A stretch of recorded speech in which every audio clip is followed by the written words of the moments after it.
धृतराष्ट्र उवाच धर्मक्षेत्रे कुरुक्षेत्रे समावेतायुयुत्सव मामका पांडवश्चैव किम कुरुत्वा संजय।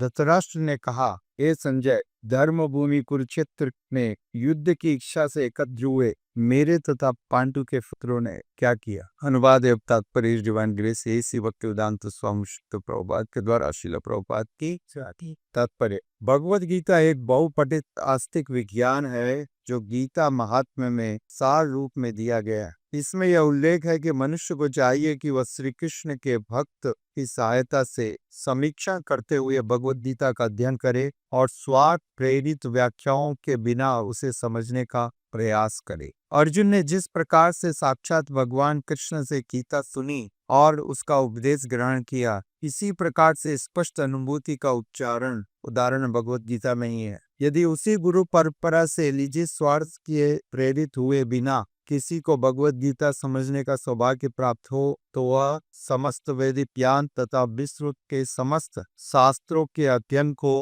पीछे छोड़ देता है। पाठक को भगवद गीता में न केवल अन्य शास्त्रों की सारी बातें मिलेगी अपितु ऐसी बातें भी मिलेगी जो अन्यत्र कहीं भी उपलब्ध नहीं है। यही गीता का विशिष्ट मानदंड है। स्वयं भगवान श्री कृष्ण द्वारा साक्षात उच्चारित होने के कारण यह पूर्ण आस्तिक विज्ञान है। महाभारत में वर्णित धृतराष्ट्र और संजय की वार्ताएं इस महान दर्शन के मूल सिद्धांत का कार्य करती है। माना जाता है कि इस दर्शन की प्रस्तुति कुरुक्षेत्र के युद्ध स्थल में हुई, जो वैदिक युग में पवित्र तीर्थ स्थल रहा है। इसका प्रवचन भगवान द्वारा मानव जाति के पथ प्रदर्शन हेतु तब किया गया जब वे इस लोक में स्वयं उपस्थित थे। धर्म क्षेत्र शब्द सार्थक है क्योंकि कुरुक्षेत्र के युद्ध स्थल में अर्जुन के पक्ष में श्री भगवान स्वयं उपस्थित थे। कौरवों का पिता धृतराष्ट्र अपने पुत्रों की विजय की संभावना के बारे में अत्यधिक संदिग्ध था। अतः इसी संदेह के कारण उसने अपने सचिव से पूछा, उन्होंने क्या किया। वह अस्वस्थ था कि उसके पुत्र और उसके छोटे भाई पांडु के पुत्र कुरुक्षेत्र की युद्ध भूमि में निर्णयात्मक संग्राम के लिए एकत्र हुए हैं। फिर भी उनकी युद्ध भूमि में कोई अपने पुत्रों की नियति भाग्य भावी के बारे में आश्वस्त होना चाह रहा था। क्योंकि इस युद्ध को कुरुक्षेत्र में लड़ा जाना था, जिसका उल्लेख वेदों में स्वर्ग के निवासियों के लिए भी तीर्थ स्थल के रूप में हुआ है। अतः धृतराष्ट्र अत्यंत भयभीत था। इस पवित्र स्थान का युद्ध के परिणाम न जाने किस प्रकार से इसका प्रभाव पड़ेगा। उसे भली भांति यह ज्ञात था कि इसका प्रभाव अर्जुन तथा पांडु के अन्य पुत्रों पर अत्यंत अनुकूल पड़ेगा, क्योंकि स्वभाव से वे सभी पुण्यात्मा थे। संजय श्री व्यास का शिष्य था, अतः उसकी कृपा से संजय धृतराष्ट्र के कक्ष में बैठे बैठे कुरुक्षेत्र के युद्ध स्थल का दर्शन कर सकता था। इसलिए धृतराष्ट्र ने उसे युद्ध स्थल की स्थिति के बारे में पूछा। मुकम करोति वाचालम बुक्कम दायित्व विरिव्यत कृपातमा वंदे श्री गुरु दीनतारण परमात्मा श्री चैतन्य स्वद। अरे आज हम श्रीमद् भगवद गीता के पहले अध्याय के पहले श्लोक का पाठ कर रहे हैं। इसमें वर्णन है, कृष्ण कृपा मूर्ति श्रीलयसी भक्तिवेदांत स्वामी प्रभुपाद जी ने स्पष्ट किया, जिस प्रकार से अर्जुन ने भगवद गीता सुनी भगवान श्री कृष्ण के द्वारा, भगवान श्री कृष्ण के मुखारविंद से भगवद गीता सुनी, उसी प्रकार से किसी भी व्यक्ति को भगवद गीता एक प्रमाणिक स्रोत के द्वारा सुनना चाहिए। ऑथोराइज सोर्स या तो कृष्ण से या फिर कृष्ण के परंपरा में आए हुए प्रतिनिधि से। जैसे कोई भी प्रोडक्ट आपको खरीदना है तो आप देखते हो ऑथोराइज्ड एजेंट कौन है, राइट। ऑथोराइज्ड एजेंट से आप खरीदते हो तो विश्वास रहता है, चीज की गारंटी रहती। नहीं तो बाजार में डुप्लीकेट मिलेगा, प्रोडक्ट धोखाधड़ी हो जाएगी। और सबसे ज्यादा धोखाधड़ी इस आध्यात्मिक कार्य में होती है। इसलिए स्पष्ट रूप से चेतावनी दी गई है कि एक प्रामाणिक स्रोत से,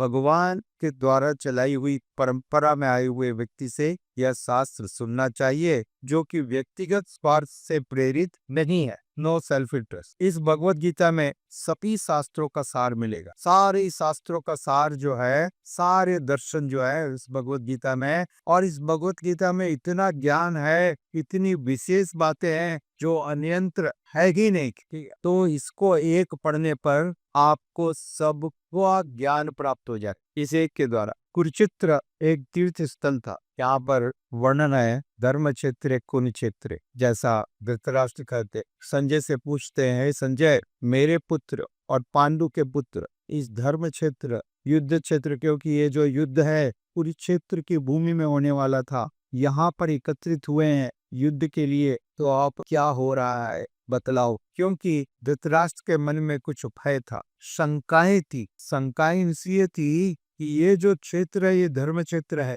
और इस धर्म क्षेत्र में जो धार्मिक व्यक्ति हैं उनके लिए अनुकूल है, उनके लिए फेवरेबल है, परंतु मेरा पुत्र तो साक्षात अधार्मिक है, दुष्ट है, तो उसके लिए ये क्षेत्र अनुकूल नहीं है। ठीक है, इसलिए उनके मन में चिंता है। और साथ ही साथ दूसरी चिंता एक और है, वो चिंता ये कि इस धर्म क्षेत्र के प्रभाव से कहीं उनका मन बदल न जाए। उसका दुष्ट मन भी यदि बदल गया और उसने पांडवों से संधि कर ली, कोई तरह का कॉम्प्रोमाइज कर दिया, म्यूचुअल सेटलमेंट कर दिया, तो फिर तो निर्णायक युद्ध होगा ही नहीं। क्योंकि आज जो युद्ध होने वाला है वो तो निर्णायक होगा। निर्णायक का मतलब फैसला होगा इस तरफ या उस तरफ, या तो पांडुपुत्र रहेंगे या पांडुपुत्र समाप्त होंगे और मेरे पुत्रों को पूरा राज्य मिल जाएगा। ये कब होगा? जब युद्ध होगा। और यदि युद्ध नहीं हुआ तो ऐसा नहीं होगा। और जब तक पांडु के पुत्र बने रहेंगे, जीवित रहेंगे, तब तक कभी भी खतरा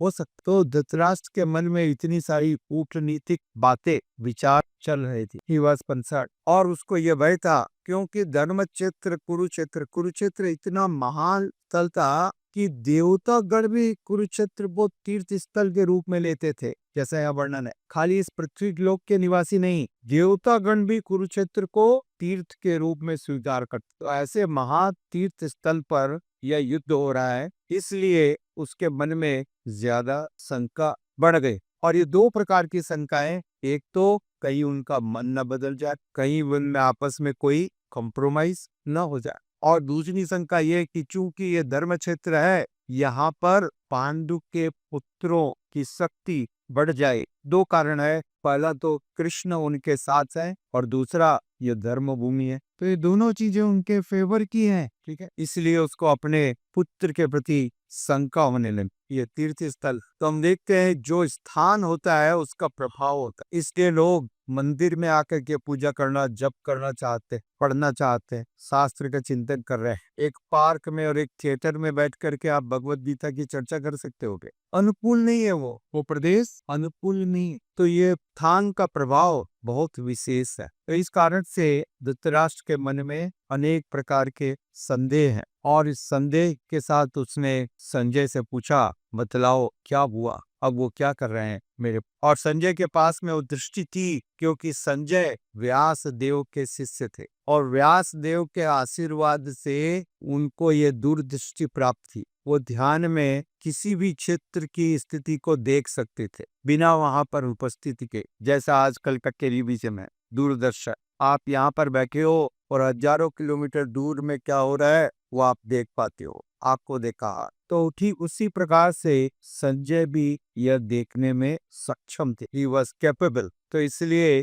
धृतराष्ट्र जो जन्म से अंधे थे, उन्होंने संजय से यह प्रश्न किया, बतलाओ क्या हो रहा है। क्योंकि उनको मालूम था कि उनका पुत्र दुर्योधन कुटिल है, उसके मन में बहुत सारे दुष्ट विचार चलते रहते हैं, योजनाएं चलती हैं, ऑल द नॉनसेंसिकल डिजायर्स, उसके मन में बहुत सारी कुटिल योजनाएं चलती हैं। तो परंतु यह स्थल इसके अनुकूल नहीं है, यह क्षेत्र उसके अनुकूल नहीं है, इसका प्रभाव जरूर युद्ध के परिणाम पर पड़ेगा। और साथ ही साथ ये पांडु पुत्र अत्यंत पुण्यवान है, और ये जिस प्रकार से धान के खेत में जो कि अवांछित पेड़ उग जाते हैं, अनडिजायर्ड, जिनको कहते हैं वीड्स, तो कोई भी व्यक्ति, जय श्री जगन्नाथ बलदेव सुभद्रा माता की जय, कोई भी व्यक्ति जो किसान है वो उन वीड्स को निकाल करके जड़ से बाहर फेंक देता है, जिससे कि धान एकमात्र उगता रहे, बढ़ता रहे। अन्यथा यदि ये वीड्स या अवांछित पौधे बढ़ गए तो धान के पौधे बढ़ नहीं पाएंगे। ठीक है, धान के पौधे बढ़ नहीं पाएंगे, इसलिए जरूरी है इनको उखाड़ करके फेंक दिया जाए, जड़ से निकाल दिया जाए। राइट, यह आवश्यक है। तो श्रील प्रभुपाद जी ने लिखा, स्पष्ट किया कि आवश्यक था कि ठीक उसी प्रकार से ये जो कौरव है, जो दुर्योधन और उसके सारे मित्रगण है, उसके भाई है, इन सब को उखाड़ करके फेंक देना चाहिए, तभी जाकर के धर्म की रक्षा होगी और धर्म की वृद्धि होगी। अन्यथा संभव। तो समय समय पर आवश्यकता होने पर ये कार्य करना पड़ता है। जिस प्रकार से एक किसान समय समय पर जैसे ही देखता है कि ये अवांछित पौधे, undesired weeds they are growing, तो वो उन ऐसे पौधों को उखाड़ करके, फेंक करके दूर कर देता है, जिससे कि धान की खेती अच्छी हो। ठीक है, तो दोनों कार्य साथ साथ में होने चाहिए, खेती का बढ़ना और अवांछित पौधों का हटाना, अनडिजायर्ड। तो this type of people are undesired and they are so sinful. So आगे हम देखेंगे किस प्रकार से भगवान श्री कृष्ण की अध्यक्षता में यह कार्य आगे बढ़ रहा है। हरे कृष्णा। धन्यवाद। श्रील प्रभुपाद की और प्रभानंद।